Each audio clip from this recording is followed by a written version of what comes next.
Welcome back to the channel, dear friends. It's an honor to be with you again. This space exists for those of us who are curious about deeper truths, who seek to live with intention, and who understand that life isn't just a random sequence of events but a living, breathing mirror of our own consciousness.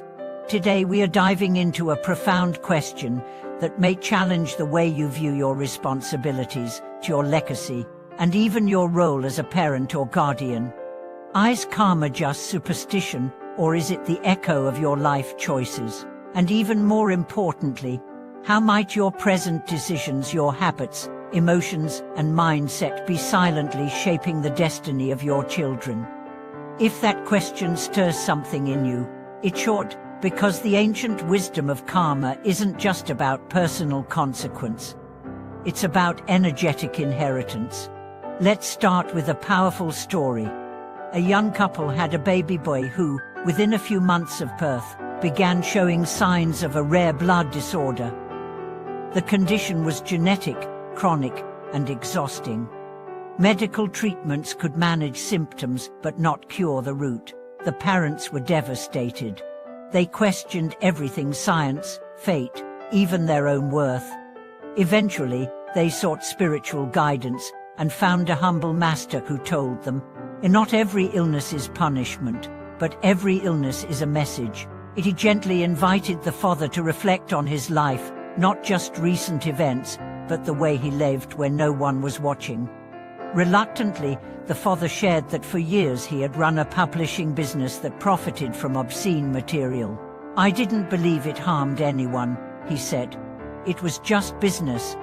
The master replied, "The energy of your work doesn't stop at the page. It enters minds. It enters families. That current flows even into your bloodline." That man changed. He left the business. He began printing educational books instead. He volunteered. He meditated. And slowly, as if in resonance, the boy's condition stabilized. He didn't become fully healthy overnight, but his immune system improved. His spirit lifted. He began to smile. Coincidence? Not if you understand karma. Because karma is not cosmic revenge. It's energetic continuation. It's the principle that nothing, no thought, action is isolated. Everything echoes. And when we live unconsciously, that echo doesn't stop with us. It lives on in those who share our space, our blood, our name. You see, you're not just creating your karma, you're curating your child's world. Every time you shout, your child learns fear. Every time you lie, your child questions trust. Every time you withhold affection, your child wonders if love must be earned. You may not say a word, but your energy speaks. Loud lie. This isn't meant to guilt you. It's meant to awaken you. Because the good news is, the inverse is also true. Every time you breathe before reacting, you model self-control. Every time you apologize, you teach humility. Every time you pray, even silently, you shift the energy of your home. That's karma in motion. Let me offer another story. A woman raised in a household of control and criticism grew up deeply insecure. She married early, hoping to escape, but repeated the cycle. Her own children began to display anxiety, low self-worth, and fear of failure. Desperate, she began to explore mindfulness. She found a Buddhist community, not for religion, but for refuge. One day, a Dharma teacher said, "Your pain didn't start with you, but it can end with you." That line pierced her. She didn't try to fix her kids anymore. She began to fix her own gaze inward. She woke early to meditate. She practiced speaking softly. She stopped comparing, stopped shaming, stopped controlling. Within a year, the energy in her house changed. Her son, once withdrawn, began drawing again. Her daughter, once defensive, began hugging without fear. It wasn't magic. It was karma, rewritten through presence. When we talk about ancestral karma, we are not speaking of ghosts or curses.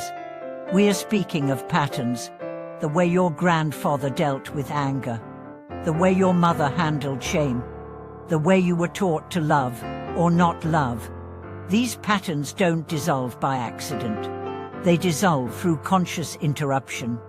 When you recognize your triggers but choose differently. When you feel rage rising and instead breathe compassion. When you stop punishing your child for mistakes you haven't forgiven in yourself. That is sacred labor. That is spiritual practice in its truest form.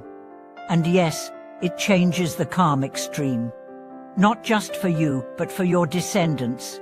Because energy, once altered, flows differently. Your healing becomes their inheritance. Your peace becomes their permission. Your silence becomes their sanctuary. And one day, when your child stands at a crossroad, something in them will choose gentleness, not because they read it in a book, but because they felt it in your breath. That's karma, not as threat, but as promise. Let's look now at how karma isn't just a spiritual concept, it's emotional, biological, and deeply practical. Neuroscience tells us that children absorb their environment through mirrored neurons. They don't just copy what you say, they internalize who you are. When you are anxious, they absorb anxiety. When you are calm, they absorb peace. A father once told me his young daughter would flinch every time he raised his voice. He wasn't abusive. He didn't hit her. But he often yelled in frustration at the news, at his work emails, at traffic. One day, his daughter whispered, "When you yell, I disappear." Those words shattered him. From that day, she began a meditation practice. He apologized more, he practiced stillness, and within months, not only did his daughter stop flinching, she began to giggle again, speak more freely, even draw pictures of her father smiling. That's karmic change in real time. Not through sermons, through presence, through choice, through the willingness to become the person your child can trust, not just with their needs but with their spirit. There's a powerful teaching that says, when one person in a lineage awakens, 7 generations forward and backward are affected. Whether you take that literally or metaphorically, the message is the same. You are not isolated. Your growth touches the past. Your awakening touches the future. So many people carry the belief, I'm broken. I'll pass on this brokenness. But brokenness isn't the end of the road. It's the beginning of responsibility. Once you're aware, you're already halfway healed. What you choose next, that's what writes karma. It's not about being a perfect parent. It's about being a present one. It's not about never making mistakes. It's about owning them when you do. When you yell and then come back to say, I'm sorry, that wasn't your fault. That moment rewires the brain. That moment teaches, even strong people apologize. That moment builds trust. Let's not forget that karma isn't just about individuals, it's about systems. The way we treat the earth becomes the inheritance of our children. The way we consume, discard, ignore these habits ripple outward into the environment they will one day call home. What if every bottle you reused, every meal you didn't waste, every insect you spared, was a karmic prayer not for you, but for your great-grandchild? That's the scale of your choices. That's the ripple of your presence. And now, what happens when we've already made mistakes? When we look back and see years of unconscious living? The answer is not despair. The answer is vow. Make a vow not to erase the past, but to change the echo. Chant for the children you've hurt, born or unborn. Pray for the ancestors who never got the tools you now hold.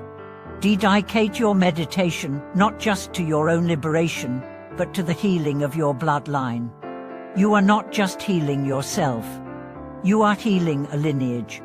And the Buddha knew this. He never said, be perfect. He said, be mindful. Because mindfulness is what breaks the karmic chain. Not grand rituals, not dramatic change. Just moment after moment of choosing love over fear, stillness over reaction, presence over programming. A mother who used to punish her son with silence began a practice of sitting beside him in quiet love, not speaking, just being there. Her son, who used to withdraw for days, began to sit next to her.